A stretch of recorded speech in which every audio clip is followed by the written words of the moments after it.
Olá pessoal, sejam bem-vindos de volta ao canal e hoje mais uma vez vamos abrir a caixa de Pandora para falar sobre um caso um pouco diferente do que eu estou acostumada a trazer aqui para vocês. Hoje iremos falar sobre o verdadeiro caso que inspirou o filme O Exorcismo de Emily Rose. E antes de você continuar assistindo esse vídeo, vou pedir para você não se esquecer de deixar um like aqui para mim também, de se inscrever no meu canal, para você acompanhar todos os vídeos que nós postamos todas as semanas. Nós estamos postando de 2 a 3 casos toda semana, então se inscreva para você não perder nada. Também me siga nas minhas redes sociais que vão estar aqui na tela.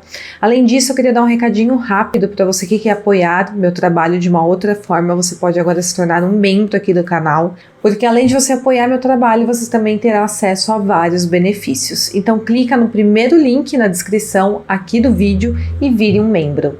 E para as meninas que sempre me perguntam quais batons eu uso nos meus vídeos, eu deixei o link do que eu estou usando aqui na descrição do vídeo também. E além disso, eu separei algumas indicações de livros para vocês.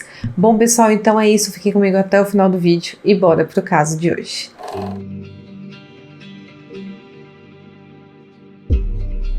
Anne Elizabeth Mitchell, mais conhecida como Anneliese, nasceu em 21 de setembro de 1952 em Leilfing, no estado federal alemão da Baviera.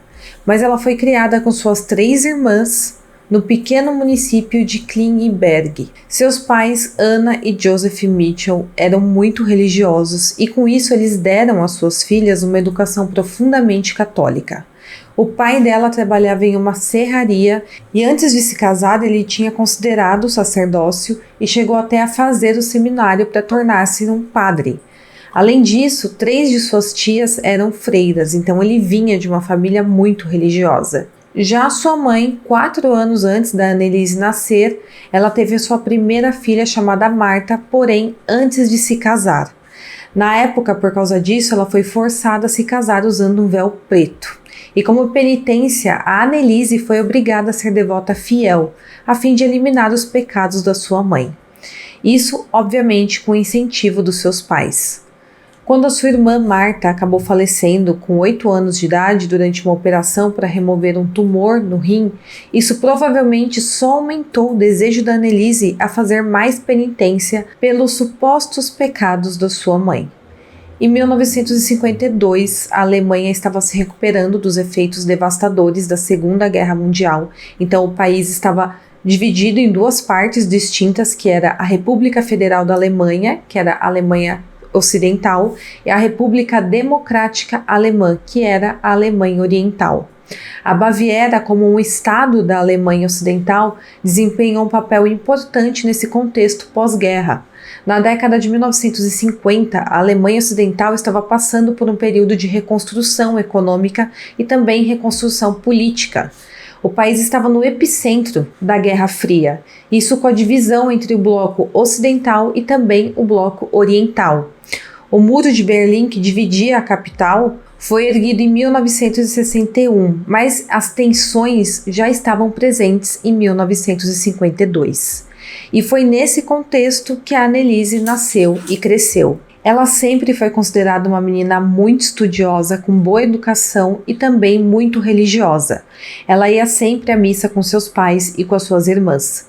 Então, quando a Anneliese estava na fase da adolescência, aos 16 anos, isso no ano de 1968, ela começou a apresentar sintomas e também comportamentos que o neurologista diagnosticou como epilepsia, aliado a um quadro de esquizofrenia.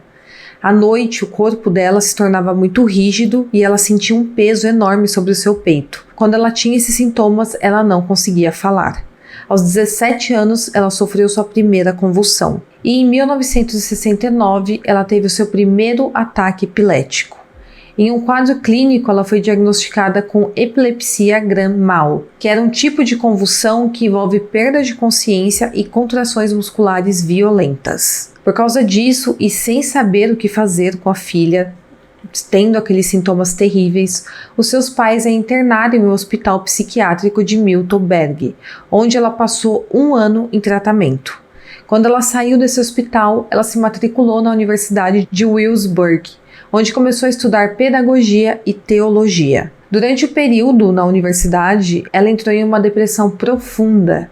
Isso quando ela começou a escutar e também ver figuras demoníacas. Além disso, ela ouvia vozes que diziam que ela estava condenada e queria apodrecer no inferno. Enquanto ela tentava rezar, a Annelise tinha convulsões.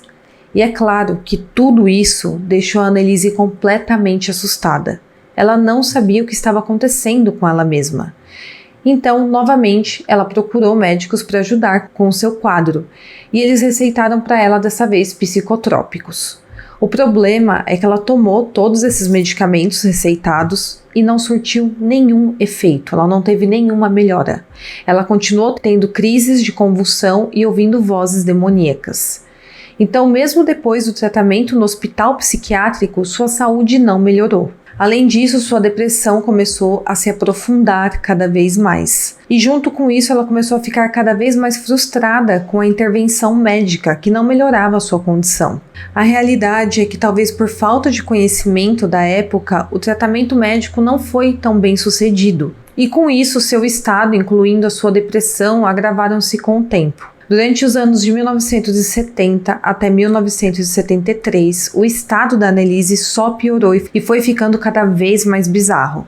Ela passou a beber a própria urina, agia com agressividade, se machucava, ela passou a andar nua pela sua casa, comia insetos como moscas e aranhas e até latia feito um cachorro. E como os medicamentos e tratamentos médicos não tiveram nenhum resultado, logo os pais dela começaram a acreditar numa possessão demoníaca. Com isso, ela interrompeu o tratamento e parou de tomar os medicamentos. E como eu falei, foram vários anos com esses sintomas terríveis e com isso o caso começou a se espalhar entre a família dela e depois entre conhecidos, até que chegou aos ouvidos de toda a região. A comunidade católica que a família frequentava estava convencida de que se tratava de um caso de possessão. Em 1973, os pais dela resolveram consultar diversos padres para um possível exorcismo, porém todas as vezes foi negado. A igreja mandava a família sempre buscar ajuda médica para que a Annelise continuasse o seu tratamento, já que ela tinha um histórico de epilepsia e também de distúrbios psiquiátricos.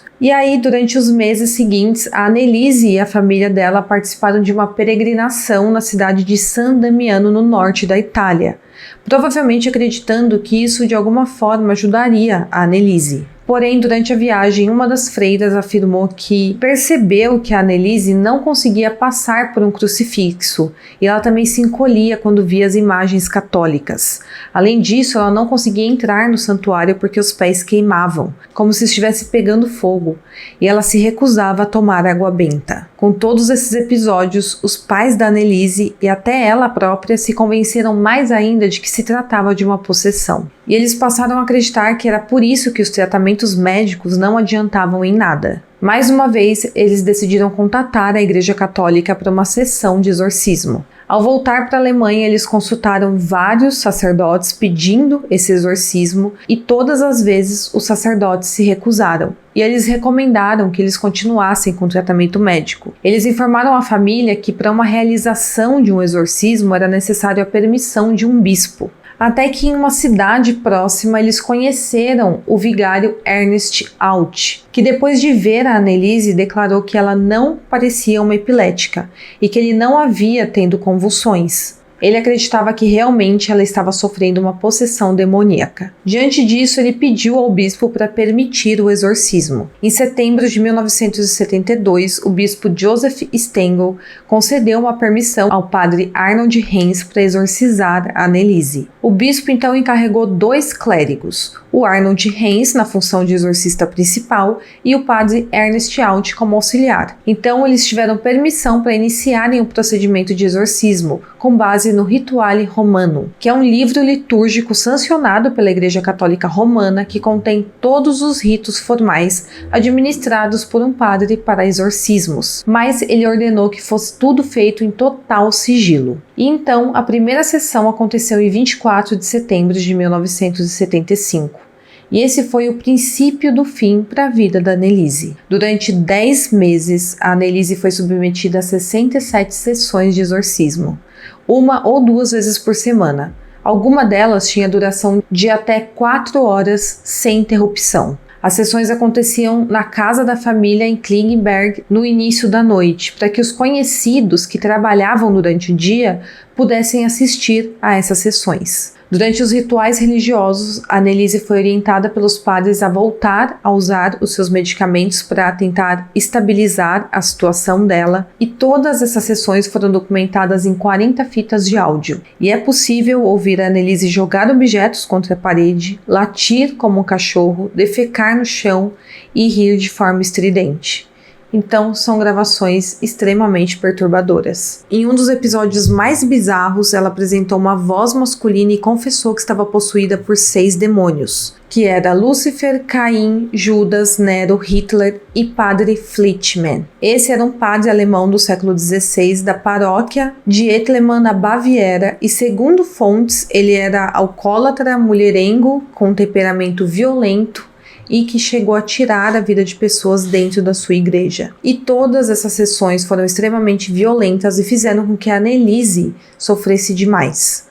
Ao longo do tempo, os ligamentos dos joelhos dela se romperam pelas 600 flexões que ela fez quando ela se ajoelhava em ato de reverência. E ela fazia isso obsessivamente durante cada sessão de exorcismo. De acordo com relatos dos padres, os 6 demônios teriam sido exorcizados em 31 de outubro de 1975. Que era uma noite de Halloween.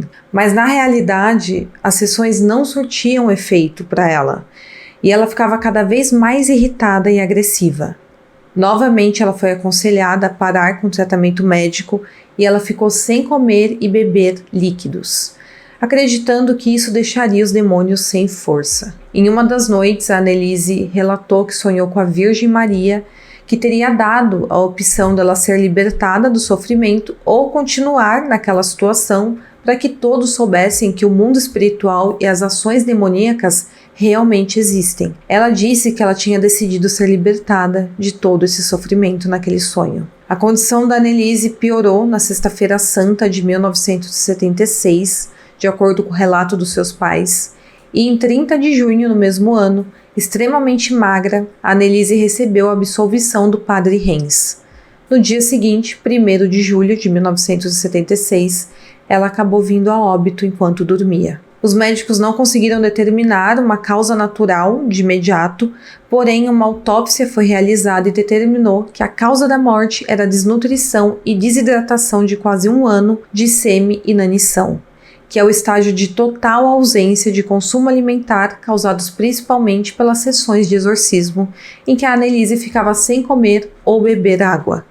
Então, ela ficou aqueles 10 meses sem se alimentar e sem quase beber água, e isso fez com que ela falecesse. Logo após o falecimento da Anneliese, os padres Ernest Alt e Arnold Hens fizeram o comunicado do óbito às autoridades locais e imediatamente foi decidido que deveria ser aberto um inquérito para fazer algumas investigações daquele caso. E logo ficou conhecido como o caso Klingenberg. Quando tudo o que aconteceu chegou aos ouvidos do público, logo começou uma discussão entre religiosos e profissionais da saúde, onde os religiosos afirmavam a teoria da suposta possessão demoníaca, enquanto os médicos e enfermeiros e profissionais da saúde afirmavam ser um caso de doença mental tratada inadequadamente.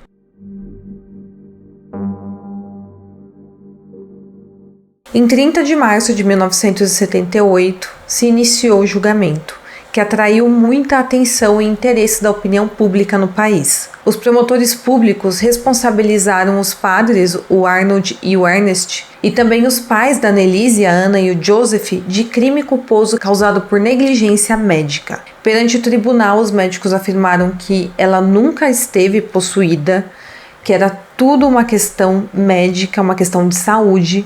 Porém, um médico chamado Dr. Richard Holt, que chegou a ajudar o padre Ernest Alt durante um dos exorcismos, disse no julgamento que na realidade não havia medicação eficaz contra a ação de forças demoníacas. Porém, como eu falei, os médicos psiquiatras que prestaram depoimento afirmaram que os padres tinham incorrido inadvertidamente em indução doutrinária em razão dos ritos religiosos, o que havia reforçado o estado psicótico que a Anneliese apresentava. e que se ela tivesse sido pelo menos encaminhada ao hospital e forçada a se alimentar, o seu falecimento não teria ocorrido. A defesa judicial dos padres foi feita por advogados contratados pela igreja e a defesa dos pais da Anneliese argumentou que o exorcismo tinha sido um ato lícito e que a Constituição alemã protege os seus cidadãos no exercício irrestrito de suas crenças religiosas. Então, segundo a Constituição alemã, eles não estavam fazendo algo fora da lei, porque eles eram permitidos a fazer aquilo. Porém, como eu falei, ainda que eles acreditassem que aquilo de fato fosse um caso de possessão demoníaca, se eles tivessem ao menos levado ela ao hospital para que ela recebesse um soro na veia, ela não teria falecido. As fitas gravadas durante as sessões de exorcismo foram apresentadas no tribunal. E como eu falei, essas fitas eram muito perturbadoras. E era possível ouvir a mudança de voz que a Anneliese tinha quando ela estava em seus momentos de maior perturbação. Em uma das fitas é possível discernir vozes masculinas de 2 demônios discutindo entre si. Eles estavam discutindo qual deles teria de deixar primeiro o corpo da Anneliese. Ambos os padres demonstraram profunda convicção de que ela estava verdadeiramente possessa e que ela teria sido finalmente libertada pelo exorcismo, isso pouco antes de falecer. Ao fim do processo, os pais da Anneliese e os 2 padres foram considerados culpados por negligência médica e foi determinada uma sentença de 6 meses de prisão com liberdade condicional sob fiança. O bispo que autorizou o exorcismo, o Joseph Stenger, não foi levado a julgamento pelo estado crítico de saúde e também pela sua idade avançada, tanto que logo em seguida ele acabou falecendo por causas naturais. Antes do início do processo, os pais da Anneliese solicitaram às autoridades locais uma permissão para exumar os restos humanos dela. Eles fizeram essa solicitação em virtude de terem recebido uma mensagem de uma freira carmelita da Baviera que relatou a eles que teria tido uma visão que o corpo da menina ainda estava intacto e que essa seria a prova definitiva do caráter sobrenatural dos fatos ocorridos. Porém, o motivo oficial que foi dado às autoridades nessa solicitação de exumação era que a Anneliese tinha sido sepultada às pressas em um sarcófago precário, então eles falaram que queriam mudar ela de lugar. E então, quase 2 anos após os fatos, finalmente teve essa autorização para que a Anneliese fosse desenterrada, para que ela fosse colocada em um caixão de carvalho. Como eu falei, essa foi só uma desculpa para que os pais dela verificassem como estava o corpo da menina. Porém, os relatórios oficiais divulgaram a informação que o corpo já estava em avançado estado de decomposição. As fotos que foram tiradas durante a exumação jamais foram divulgadas. E várias pessoas chegaram a especular que os exumadores moveram o corpo da Anneliese do antigo sarcófago para o novo, segurando pelas mãos e pernas, o que seria um indício de que o corpo não estaria na realidade muito decomposto. Já os pais e os padres, eles foram desencorajados a ver de perto o estado do corpo. O padre Arnold Heinz mais tarde afirmou que teria sido inclusive advertido a não entrar no mortuário. Então, nunca se confirmou se essa visão da freira era de fato verdade ou mentira. Em 2013, a casa dos Mitchell, onde foram realizadas sessões de exorcismo, acabou pegando fogo. Apesar de ter sido um incêndio criminoso, muitos religiosos atribuíram o episódio aos exorcismos. Bom, pessoal, então esse é o vídeo de hoje. Espero muito que vocês tenham gostado. Deixa aqui para mim nos comentários o que você acha desse caso. Você acha que era possessão demoníaca ou então era uma questão de saúde? Eu quero muito saber a sua opinião. Não se esqueça de se inscrever, de curtir o meu vídeo e até o próximo caso.